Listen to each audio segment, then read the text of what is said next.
सद्गुरु साईनाथ महाराज की जय। श्री सच्चिदानंद सद्गुरु भगवान रमण महर्षि की जय। श्री सच्चिदानंद सद्गुरु भरद्वाज महाराज की जय। गुरुदेव दत्त। సద్గురు షిరిడి సాయినాథుని యొక్క సన్నిధిలో భగవాన్ రమణ మహర్షి యొక్క కృపా కటాక్షాలతో ఆచార్య భరద్వాజ మహర్షి ఆశీస్సులతో రమణ మహర్షితో దాదాపు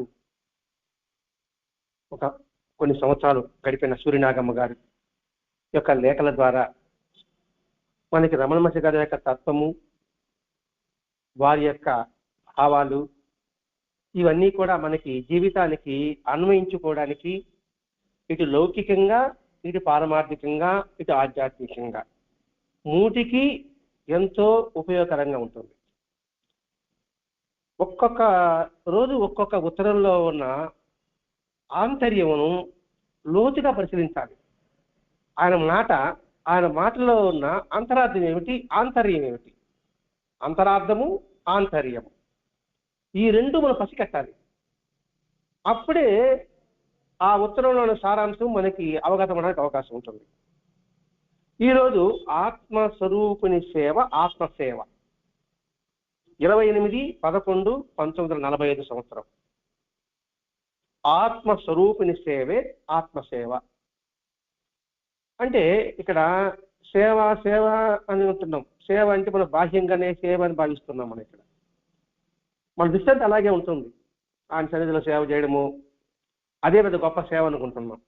నిజమైన సేవ నీలో ఉన్న ఆత్మతత్వాన్ని గుర్తించి అటువంటి ఆత్మస్వరూపుని ఆత్మసేవ చేయడమే.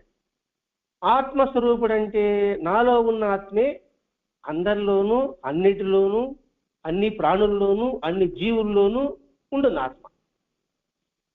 అదేమిటి? సర్వజీవుల ఆత్మసేవే ఆత్మస్వరూపుని సేవ. ఆత్మస్వరూపుడు అంటే పరమాత్మ స్వరూపుడు. అన్ని రూపాలు కలిసి ఒక ఆత్మస్వరూపం. ఆ ఆత్మస్వరూపుని సేవ చేయాలంటే ఇందులో ఉన్న ఆత్మతత్వాన్ని నువ్వు సేవించు అని సూర్యనాగమ్మ గారు హెడ్లైన్ పెట్టారు, టైటిల్ లాగా. సెప్టెంబర్, అక్టోబర్ ప్రాంతంలో భగవాన్లు కాళ్ళ నొప్పులు అధికంగా ఉన్నాయట. ఉన్నప్పుడు ఒక తైలం నూనె రాసి అందరూ సేవకులు పూస్తున్నారు. ఒక్కొక్కరు అరగంట, ఎందుకంటే అందరికీ సేవ కావాలి కదా, కాల్పులు ప్రారంభించారు. సమయం అలా సాయంకాలం గడిచింది. వెంటనే స్వామి ఎప్పుడు కూడా ఎవరిని రండి, పోండి అని అంటారే కానీ రా, పో అని ఏకవచనం పలకరు. ముందు చెప్పుకున్నాం, ఆత్మస్వరూపుడు అని భావన. మీలో భగవంతుడు ఉన్నాడంటే నేను రా, పో అని అడగన్నా, అది మనం గుర్తించలేదు. ఇక్కడ సాయినాథుడు అందరినీ బావు అని పిలిచేవాడు. మహాత్ములంతా కూడా ఎంత ప్రేమగా పిలిచేవారు, ఎంత సేవకులు అయినప్పటికీ కూడా ఇక్కడ స్వామే రాపు అని కూడా రండి, పోండి అని పిలిచడానికి భగవానుడు మరి కాళ్ళు తెచ్చుకుంటే సహించగలడా? వెంటనే ఇంకా చేయవాకంటే కోపం, వద్దంటే కొంచెం ఏదో కొంచెం బాధపడతారు. దాన్ని ఎలా చెప్తున్నారు చూడండి. ఎందుకు కాళ్ళు వస్తున్నారు అని అడిగాడు. మాకు పుణ్యం వస్తుంది అని. అలాగా అయితే మీరు కాస్త ఆగండి, నేను కాసేపు నా కాళ్ళు ఒత్తుకుంటా.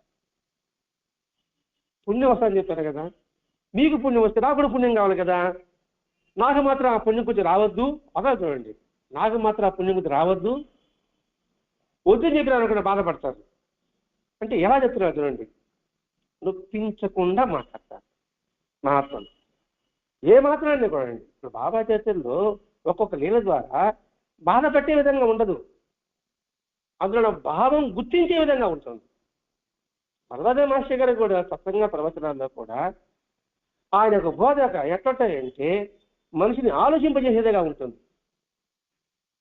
అట్లాగే ఈ పుణ్యం నాకు అసలు రావద్దు అని ఈయన కాళ్ళు వచ్చుకోవడం ప్రారంభించాడు. అది విచిత్రంగా ఉంది. ఈ సూర్యనాగమ్మ గారు నేను కాళ్ళు అనుకుంటూ ఉన్నారట. ఈ దెబ్బతో ఆమె గొంతులు ఎలా కాబట్టినట్టు అయింది. అయ్యో నేను వద్దా అనుకున్నానే, ఇది వస్తామనుకున్నానే, ఇది పూర్తిగా నశించిపోయింది. అంతే కదా. ఇప్పుడు స్వామి తర్వాత ఇంకా ఆమె బాధ ఎలా చెప్తుంది? శ్రీవారి మాటలు చిత్రంగా ఉంటాయి. ఆ పుణ్యం కొంచెం వారికి కావాలట. రవంత సూక్ష్మత గల వారికి ఇంతకంటే హెచ్చరిక ఏం కావాలి? ఇంతటి సూక్ష్మత కలిగిన వారికి ఇంతకంటే ఏం కావాలి అంటే ఇక్కడ మనం ఆలోచించాలి కదా. ఎందుకు ఆ మాట ఆమె రాశారు అంటే, నా కలలో భగవాన్ కనిపించాడు, నా కలలో భగవాన్ నా నోట్లో పలహారం పెట్టాడు, భగవాన్ సన్నిధిలో నేను ఎక్కువగా ఉన్నాను అని మనం చెప్పుకుంటుంటాం కదండి. మాస్టర్ గారు వచ్చారను, బాబా వచ్చారను. ఏమిటి దాంట్లో అర్థం? ఎందుకు వచ్చారు ఆయన? అందులో హెచ్చరిక ఏముంది అంటే, వారి సన్నిధిలో ఉన్నంత మాత్రాన పుణ్యం వస్తుందా? ఆయన నోట్లో పలహారం పెట్టినంత మాత్రాన మనకి పుణ్యం వస్తుందా? ఆయన కలలో కనిపించిన మాత్రాన మనకి పుణ్యం వస్తుందా? వస్తుందని మనం భావిస్తాం. మన ఆలోచన సరళి అలా ఉంటుంది. ఎందుకు కలలోకి వచ్చారు? ఎందుకు మనకు ఆహారం వినిపించారు? ఎందుకు మనకి ఆయన సన్నిధిలో ఉండే అవకాశం వచ్చారు? ఇట్లా ఆలోచనకు కలలోకి వచ్చారు అంటే ఎప్పుడు ఎరుకలో కలిగి ఉండు అని మనకి హెచ్చరిక. మనం దాని పక్కన పెట్టేస్తాం. నా కళ్ళ వచ్చాడండి, నా కళ్ళ వచ్చాడని చెప్పేసి పుస్తకాలు రాసుకోవడము, 10 మంది చెప్పుకోవడము, ఇది చేస్తాం మనం. కళ్ళ ఎందుకు వచ్చాడు? మన భావాన్ని సరి చేయడం కోసం వచ్చాడు. అంటే ఏంటి? కళ్ళలో ఏమేమి భావం అయితే కళ్ళలో వచ్చిన ఎటువంటి అనుభూతి పొందావో ఇరులో కూడా అటువంటి అనుభూతి పొందు. నేను కళ్ళలోనే కాదు, నేను ఇరులో కూడా ఉన్నాను అని మనం గుర్తు చేసి ఒక హెచ్చరికగా మనం భావించాలి. అలాగే నా నోట్లో పలహారం జీవించారు అంటే, నా నోట్లో ఆయన పలహారం జీవించాడు, నువ్వు కూడా అందరి ఆత్మస్వరూపంలో నువ్వు ఆహారాన్ని అందించు, నేను నీకు అందించినట్టుగానే ఇతరులకు నువ్వు అందించు అని హెచ్చరిక కాదంటారా? అంటే ఏంటి? సూక్ష్మంగా ఇక్కడ మనం ఆలోచించమంటున్నాడు. అంటే ఏంటి? ఇతరులకు కూడా ఆహారం తినిపించే విధంగా నీకు నేను ఏ విధంగా తిరిగిస్తున్నానో, నీలో నేను ఆత్మస్వరూపం చూశాను, నువ్వు కూడా అటువంటి ఆత్మస్వరూపం దర్శించి ఇతరులకు కూడా ఉన్నంతలో వారికి అతిథి సత్కారం చెయ్యి అనే భావం కోసంగా ఆయన హెచ్చరిక చేస్తూ ఉండొచ్చు. మూడవది, ఆయన సన్నిధిలో ఉంటే అవకాశం మనకి ఆయన ఇచ్చారంటే ప్రతి క్షణము నీ చెంతనే నేనున్నాను. ఇప్పుడు ఆ సన్నిధిలో మనం ఉన్నాం అనుకోండి, మనం ఎంత జాగ్రత్తగా ఉంటాం? ఆయన సన్నిధి అంటే ఏంటి? ఆయన సమవ్యాపకత్వం. ఇప్పుడు నా సన్నిధిలో ఎటువంటి భావన వస్తున్నావు, ఎటువంటి ఆలోచన నీకు రావడం లేదు. ఒకవేళ దుష్టాలోచన వచ్చినా కూడా అలర్ట్ అవుతున్నాం. అలాగే సర్వాంతర్యాన్ని మనం కీర్తిస్తున్నప్పుడు, అంతటా నేను భావన ఉన్నప్పుడు అటువంటి భావాన్ని నువ్వు ఉంచుకో. అదే మాస్టర్ గారు చెప్పాడు, మీరున్న చోటు అన్నాడు. మీరున్న చోటు అనే భావం స్థిరంగా ఉన్నప్పుడు మన మాట్లాడేది ఎలా ఉంటుంది? మరి ఇంతకన్నా ఉపదేశం, ఇంతకన్నా బోధ ఏముంటుంది? కాళ్ళు వచ్చేటట్టు పుణ్యం వస్తుందంటే, కాళ్ళు వచ్చినంత వరకు పుణ్యం ఎలా వస్తుంది? అంటే ఏమిటి? వారి అనుగ్రహం ఉంటే వస్తుంది. వారి అనుగ్రహం రావాలంటే ఏం చేయాలి? దానికి వాళ్ళు చెప్పిన బోధలే మనకి ఆదర్శం. బోధల కన్నా కూడా వాళ్ళ యొక్క చేతలే మనకు ఆదర్శం, వాళ్ళ యొక్క జీవిత విధానమే మనకు ఆదర్శం. ఉన్నప్పుడు వాళ్ళ అనుగ్రహం ఉంటుంది. ఇష్టపడి ఇచ్చిన దానికి మీరు తీసుకున్న దానికి తేడా ఉంటుందా ఉండదా? ఇష్టపడి చేయడంలో ప్రేమ ఉంటుంది, అనుగ్రహం ఉంటుంది. మీరే తీసుకున్నారనుకోండి, ఎలా ఉంటుంది? మనం చేసింది అదే. ఆయన ఎవడు మనం తీసుకుంటున్నాం.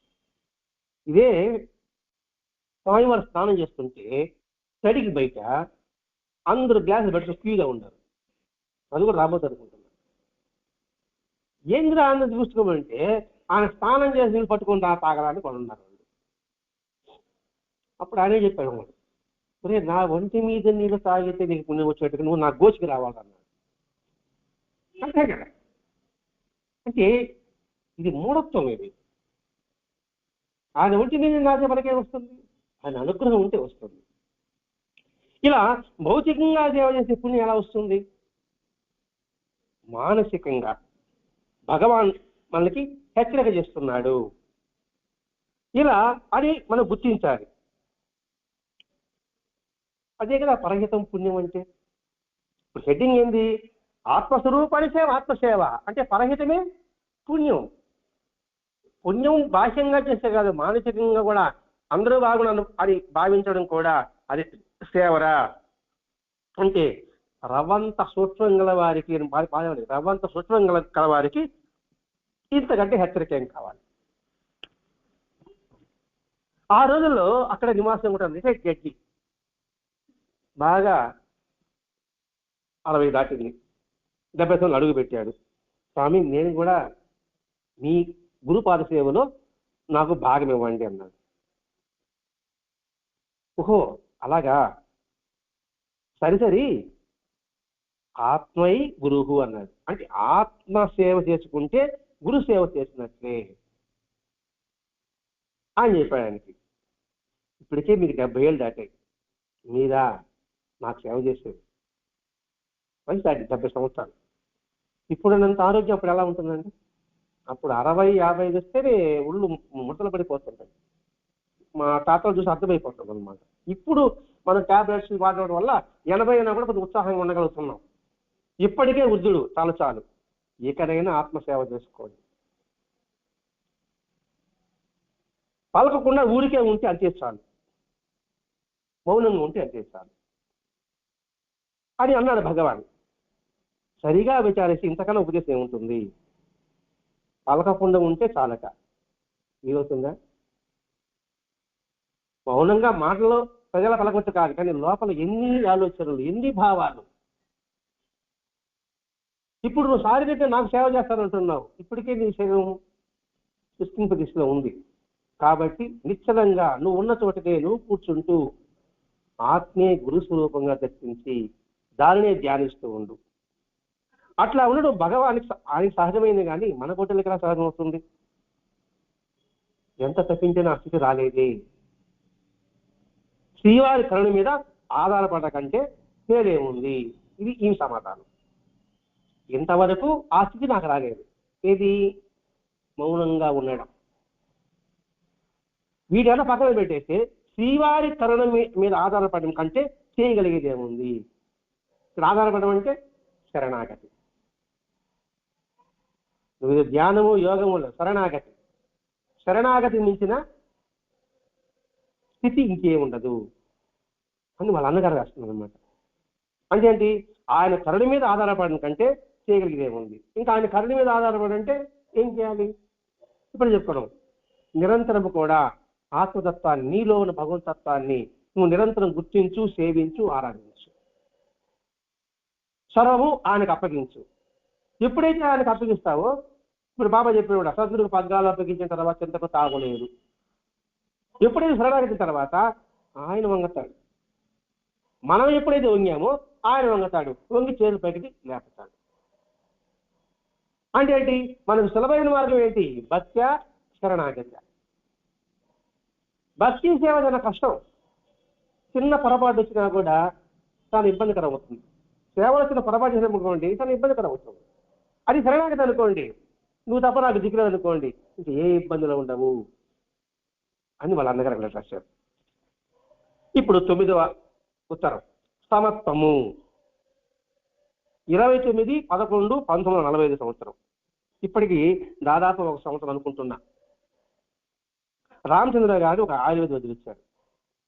వారు భగవాన్ శరీరానికి బలం ఇచ్చే ఔషధం చేయడానికని అన్ని దినుసులు ఒక లిస్ట్ రాసి శ్రీవారికి అంటే రమణ మహర్షికి చూపాడు. చెప్పగానే బుద్ధిమంతుడిలాగా చూసుకొని వస్తు రాస్తుంటాడు కదా, అవన్నీ చదివాడంట. అబ్బా ఇది బాగుంది, ఏది జాజికాయ బాగుంది, కరక్కాయ బాగుంది, ఇదే ఆయుర్వేద మంది వాడేదే, పట్టేరు బాగుంది అని చెప్పుకుంటూ దీనివల్ల ఇంకా ఉంటుంది అని చెప్పుకుంటూ వచ్చాడు. ఇంకా అంత ఎవరికయ్యే మందు అన్నాడు. అంటే భగవానుడికే, అంటే మెల్ల చెప్తారన్నమాట, భగవానుడికే.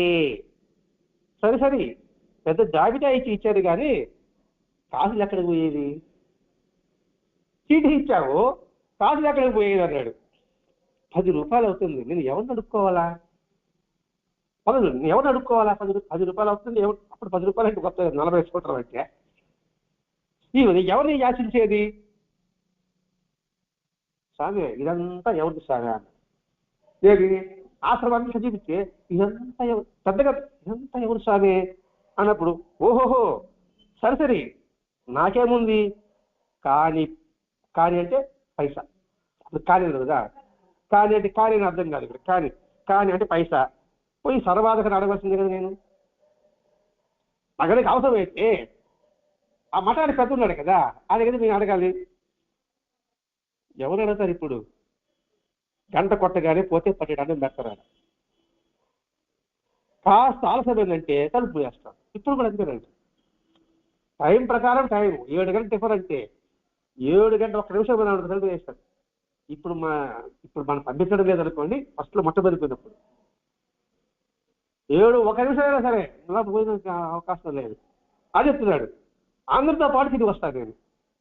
ఆలస్యమైన పొమ్మంటారేమోనని భయంతో ఆ వడ్డల్లో లాస్ట్లో ఫస్ట్ అని చెప్పాడు. లాస్ట్లో ఫస్ట్ నేను, ఫస్ట్ ఇది కాదు, లాస్ట్లో ఫస్ట్ నేను.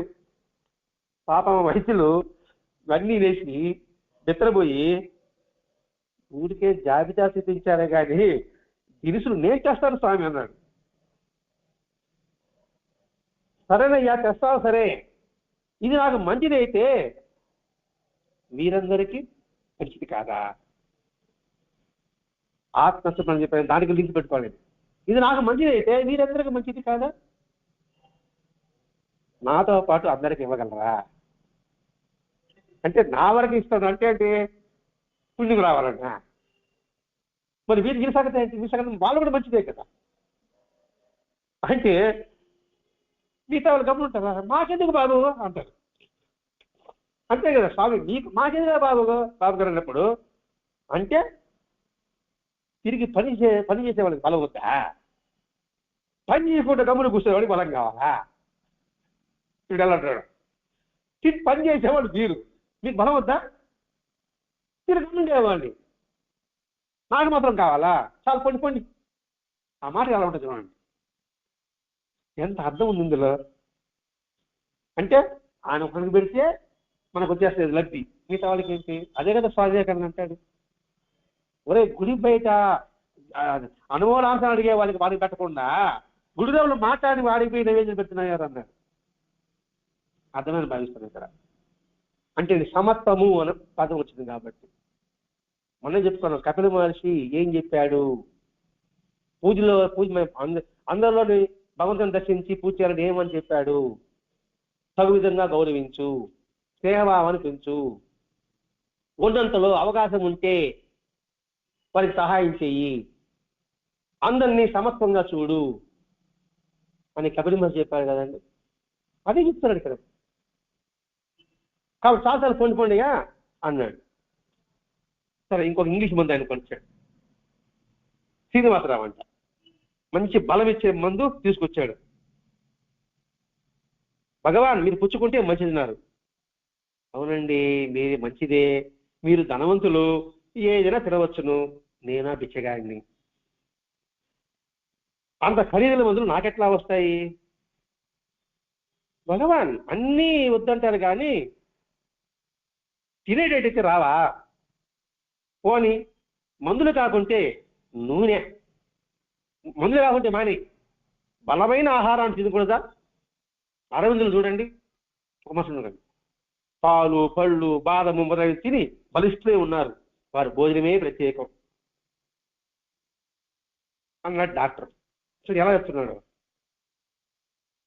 సరే, మందు సగం పక్కన బలమైన ఆహారాన్ని తీసుకోండి. మీరు రమణి ఎలా ఉంటుందండి, సన్నగా పక్క పలసగా వంగిపోయి అన్నప్పుడు అన్నట్టున్నాడు అని చెప్పి అరవింద ఆశ్రమం ఉన్నాడు కదా, పాండిచేరిలో ఉన్నారు తెలుసా? ఆంజనేయుడు బలంగా ఉన్నాడు, మాధవ తిన్నాడు, ఆంజనేయుడు ఉన్నాడు అనేసి. సరే ఇవన్నీ తినేందుకు నాకేముంది, నేను దరిద్ర నారాయణ్ణి. ఈ పదం అర్థం ఉందండి, నేను దరిద్ర నారాయణ్ణి అంటే ఏంటి? మహావిశ్వస్వరూపం, దరిద్రుల్లో కూడా మహావిశ్వస్వరూపం దర్శించు, వాళ్ళకి పెట్టి ముందు అనే అర్థం భావించ నిగూఢంగా ఉందండి ఇక్కడ. నేనే ఒంటరిగానే ఏమి కాదు, నేను ఒకటిగానే ఉంటే నువ్వు తినొచ్చు. గంపంత సంసారం నాకు, అందరికీ పళ్ళు పాలు బాధ ఎట్లా వస్తాయి అన్నాడు భగవాన్. నేను దరిద్రరాయని, నేను కొనలేను, నాకా గంపిడి సంసారం. మరి గంపిడి సంసారానికి ఈ పళ్ళు బాగా ఎట్లా వస్తుందయ్యా అంటే దీన్ని బట్టి ఏంటి? ప్రత్యేకత అంటే మనకి మహాత్ములు కూడా గొప్ప లక్షణం ఇదండి.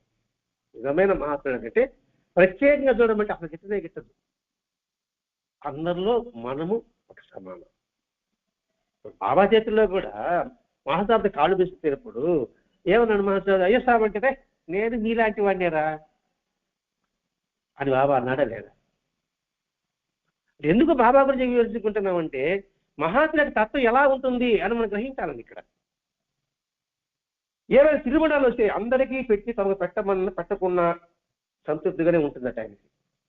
అందరినీ పెట్టి ఆయన పెట్టమైనా ఆయన ఆనందమే, తమకిచ్చి ఇతరికి ఉంటే మాత్రం నన్ను అవమానపరిచినట్లు అని భగవాన్ ఎన్నోసార్లు చెప్తుండేవాట. అదే బాగా చెప్పేవాడు, వారికి ఆహారం పెడితే నాకు ఆహారం పెట్టినట్టు, వారికి ఆహారం పెట్టకపోతే నాకు ఆహారం పెట్టినట్టు. సర్వభూత ఇదే రథ, ఈశ్వర సర్వ విద్యానం ఈశ్వర సర్వభూతానం. విద్యలంతా కూడా ఈశ్వరుడే ఉన్నాడు, సర్వభూతాల్లో కూడా ఈశ్వరుడే ఉన్నాడు. కాబట్టి అందరికి పెట్టి నాకు పెట్టకపోయినా పర్వాలేదు, కానీ నాకు మాత్రం పెట్టి అందరికి పెట్టకపోతే నాకు చాలా బాధ వేస్తుంది. ప్రత్యేకత మాత్రం వద్దు. అది మాస్టర్ గారి విషయంలో కూడా స్పష్టంగా ఉంటుంది, బాబా విషయంలో కూడా స్పష్టంగా ఉంటుంది. మనం గుర్తించాలండి మన పరిధిలో. మనం ఫంక్షన్కి వెళ్ళాము, ఇంకొకటి వెళ్ళాము, అయ్యో మనం ప్రత్యేకంగా చూడలేదే. ఎవరికి మన ప్రత్యేకత, ఎందులో మన ప్రత్యేకత అని మనం ఆలోచించాలండి. భగవాన్ రమణ మహాత్ములకే ప్రత్యేకత వద్దు వరో కొట్టుకున్నప్పుడు మనం ఎంతటి వాళ్ళం? అయ్యో నా గౌరవం లేదే, నాకు ముందు తాముడు ఇవ్వలేదే, వచ్చి రమ్మని కూర్చోమని చెప్పలేదే, వాళ్ళు కూర్చోమన్నారే, వాళ్ళతో ముందు మాట్లాడారే, ఇట్లాంటివి ఉంటుంటాం మనం. అందుకే చెప్పుకో ప్రతి సత్సంగంలో కూడా మన జీవన విధానానికి అనుసంధానం చేసుకుంటూ రావాలి. అప్పుడే ఇది సత్ఫలితం ఇస్తుంది. వింటే రాదు, చదివితే రాదు. అందులో భావాన్ని గ్రహించి అవగాహన చేసుకొని అనుష్ఠానం చేస్తే తప్ప రాదు పుణ్యం కూడా. కాబట్టి ప్రత్యేకత వాళ్ళే అవుతున్నప్పుడు మనమేమిటి ప్రత్యేకత? ఒక గుర్తింపు కోసం పాకులాడుతుంటాం మనం పదవాడే అంటే ఒక గుర్తింపు కోసం పాడు. ఎందులో ఉన్న గుర్తింపు? నాలో ఉన్న తెలివి కారణం ఎవరు అని ఆలోచించగలిగితే గుర్తింపు కోసం పాకులాడు. గుర్తింపు చేసే గుర్తులో మనం ఎప్పుడు ఉంటాం. ఎవడు కూడా మనం గుర్తింపు చేస్తున్నాడు వాడు గుర్తులో ఉంటాం. త్రోవ నడిచేటప్పుడు ఎదురుపడ్డ వాళ్ళు తప్పుకోవడం కూడా సహించక తామే తప్పుకుని వారికి పోనిచ్చింది వెనుక తామే నడుస్తారే కానీ ముందు వెళ్ళడానికి ఒప్పుకోడు. చూడండి, వస్తుంటే గబగబ ఉంచుకొని పక్కకి వెళ్తాం, అది కూడా ఒప్పుకోడు. వస్తాడు ఈయన పక్కకి వెళ్ళిపోతాడు, అది నిరాడంబరత్వం. మన అలవంచుకు వస్తే దివండి. మహాత్ముని పూజించి నైవేద్యాలు పెడితే ఏమీ ఉండదు. వాడి ద్వారా మనం గ్రహించవలసింది ఏంటి అంటే మనం ఎదుటి వాడు గౌరవం కోరుకుంటాం కదా. వాడు సలహా కొడితే టీవీ అప్పుడు ముగి నడుస్తూ ఉంటాను వాళ్ళకి చట్టం అన్నమాట. టీవీగా నడుస్తాను నేను. ఎందులో టీవీ? వాళ్ళు వచ్చి నమస్కారం పెట్టి వాళ్ళు ఉండడమే ఈయనకి ఇష్టం లేదు, ఈయన పక్క తప్పుకుంటున్నాడు. వెంకటేశ్వర ఏం చెప్పాడు? అరే వాళ్ళ పొమ్మలు మన పక్కన పోతుంది కదా అని చెప్పాడు. ముందు వెంకటేశ్వర పోతున్నాడు, ఎవరైనా దాడి అంటే కప్పకం దిగేస్తాడు వెంకటేశ్వరాన్ని, వాళ్ళు పోనిస్తాడు. ముందు పోయేవాడిని పోని చేయ కదే అంటాడు. ఇక్కడ మనసుగా చూడండి, ఎదురుగా వచ్చి వినయంతో వాళ్ళు పక్కకు తప్పుకుంటామంటే కూడా వాళ్ళకన్నా ముందు ఈయన పక్క తప్పుకుంటాడు. అంటే ఏమిటి? ఆ సమత్వంలో, ఆ త్యాగంలో సహస్రాంతమైన అలవర్చుకోగలిగితే ధన్యులు సుమా. నేను మాట్లాడలేదు, వాళ్ళు మాట్లాడిన మాట్లాడుతాను. సూర్యనాగమ్మ గారిని మాట్లాడి సహస్రంలోసమైన అంటే 1000వ వంతు అన్న. 1000 అంటే 1 3 సున్నాలు కాదండి, 2 సున్నాలు పెట్టుకోవాలను. ఇంటికి సహస్రం అంటే దానికి 1000 అని రాదు, అనంతం అని వస్తుంది. అందులో లేఖమైన మనం చెప్పుకోవాలి, మనకు అర్థం కావాలంటే ఇసుకదేవులో 1,000,000 వంతు అనుకుంటాం, లెక్క పెట్టుకుంటాం. అలవర్చుకోగలిగితే మనం ధన్యులము. నేను ధన్యులవ్వాలి, నాకు పుణ్యం రావాలి అనుకుంటే ఎలా వస్తుందండి?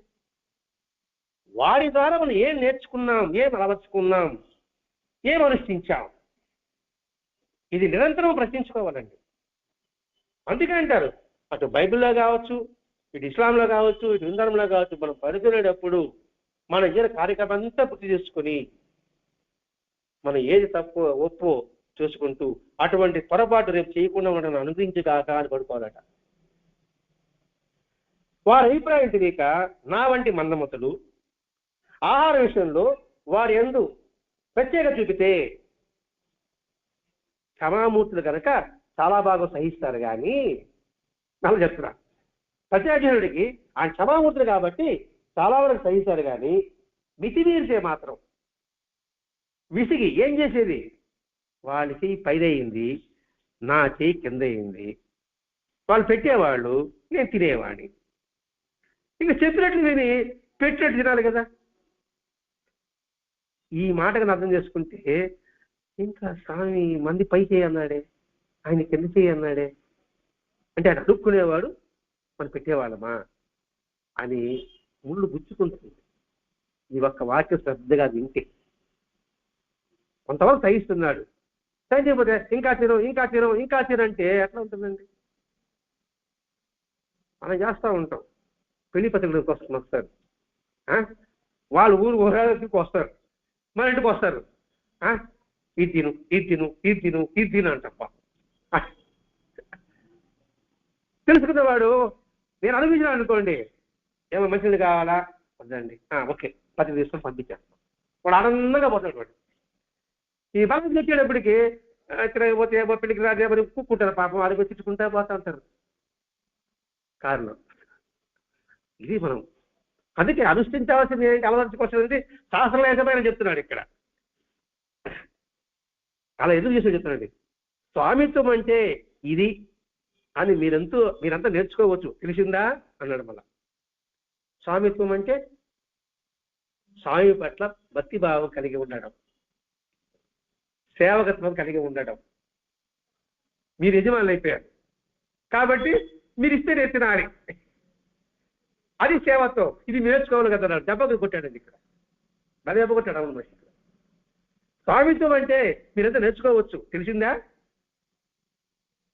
ఈమె బాగా గ్రహించడం, ఇంతకంటే శిక్షణ ఏం కావాలి అన్నారు. ఇంతకంటే శిక్షణ ఏం కావాలి? మనం అంటున్నాం బాబా నువ్వు కాదు గొప్ప అంటున్నాం, తర్వాత నాకు ఇది చేయి అంటున్నాం. స్వామి అప్పుడు ఎవరైనారు? ఆయన అయ్యాడా, మనం అయ్యామా? చేతుడు స్వామిత్వం అంటే వినయం అంటే ఇలా ఉంటారు ఆయన, భక్తుడు ఇలా ఉంటారు ఆయన, ఇదంతా మీరు నేర్చుకుంటారని చెప్తున్నాడు. సైలెంట్గా చెప్తున్నాడు అండి ఇక్కడ. అందుకే బాబా అల్లా మాలిక్, భగవంతుడు యజమాని, నేను బానిసను బాబా చెప్పాడు. ఎప్పుడైతే బానిస తత్వం ఎప్పుడైతే కలిగి ఉంటాడో అందులో వినమ్రత ఉంటుంది. ఎప్పుడైతే బానిసత్వం ఉంటుందో అసలు ఏం చెప్పబోతాడా తెలుసుకుని ముందుగా చేస్తాడు. ఆయన చెప్పే చేసేది కాదు, ఇది మీరు అలవర్చుకోండి. మీరు పెట్టి తింటున్నారు కదా, కూర్చుంటున్నారు కదా, అదే జరిగింది ఇక్కడ. నేను తినేవాడిని, మీరు చెప్పినట్టు విన్నాను, తింటున్నాను. ఇది స్వామిత్వం అంటే. మీరు అలా చేయండి అంటే మెల్లగా నొప్పి లేకుండా ఇంజక్షన్ చేస్తున్నాడండి. మాటలతో మైమరి పెంచి ఇంజక్షన్ చేసినట్టుగా రామూర్తి డాక్టర్ ఉండేది. ఇంజక్షన్ ఎత్తుకుంటాడు, పిల్లడు ఏడుస్తూ ఉంటాడు, వాడు మాటలు మాట్లాడతాడు, పక్కన గుర్చేస్తాడు, అయిపోతాయి, పని అయిపోతాడు. అట్లా స్వామిత్వం అంటే మీరు నేర్చుకోలేదు కదా. ఏం బోధ అంటే ఇది? రోజుకు ఆలోచించండి, ఏం బోధ ఇది, ఎంతటి బోధ ఇది, ఏమి ఉపదేశం ఇది. అబ్బో, అసలు మామూలుగా వింటేనే ఒళ్ళు తలదరిస్తుంది. ఈ ఈ ఒక్క ఉత్తరాన్ని సాగండి పోలీసులుగా చెప్పారు అనుకోండి, కళ్ళ పరితం అయిపోతాయి. చూడు ఎంతటి గొప్ప బోధ అందులో ఇమ్మడబడి ఉంది. ఈ బోధన ఏమైనా యాగము, యోగము, ధ్యానం అనే పదాలను వాడాడు ఆయన ఏమన్నా? సమస్వభావం కలిగి ఉండు, సమచిత్తం కలిగి ఉండు. సమచిత్తం వేరే, సమత భావము వేరే. పదాలు రెండు వాటే ఉంటుంది. సమచిత్తము అంటే ఏమిటి? కష్టమైన సుఖంలైన గెలుపు ఓటములు పట్టించుకోవద్దు, ప్రయత్నం చేయి, ఇది సమచిత్తం. దానికి యుద్ధ సైనికులు ఉదాహరణ. అంటే ఏంటి? రాజ్యమా వీర స్వర్గమా అంటారే, అది సమచిత్తం.